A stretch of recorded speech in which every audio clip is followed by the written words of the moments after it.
ఎండు ఖర్జూర పొడి, పంచదార, కొబ్బరి ఈ 3 కలిపి చీమలకు ఆహారం వేస్తే మీ ధనం అనేది మల్టిపుల్ అవుతుంది.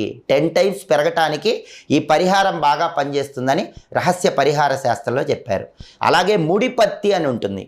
ఆ ముడిపత్తిని తీసుకొని దాన్ని కొద్దిగా పసుపు రాసి శ్రీ హనుమతే నమః అని 11 సార్లు చెప్పుకొని ఎంప్లాయీస్ అయితే మీ ఆఫీస్ టేబుల్లో పెట్టుకోండి, బిజినెస్ పర్సన్స్ అయితే మీ గల్లాపెట్టులో పెట్టుకోండి.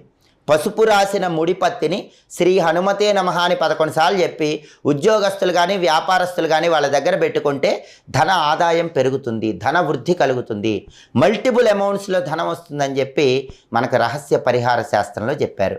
ఈ పరిహారాలు పాటిస్తూ మీ ధనాన్ని మల్టిపుల్ అయ్యేలాగా ముందడుగు వేయండి. ఇలాంటి ఆసక్తికరమైన విశేషాంశాలు ఇంకా తెలుసుకోవాలంటే తెలుగు భక్తి ఛానల్ని తప్పకుండా సబ్స్క్రైబ్ చేసుకోండి. సర్వే జనాః సుఖినో భవంతు. స్వస్తి.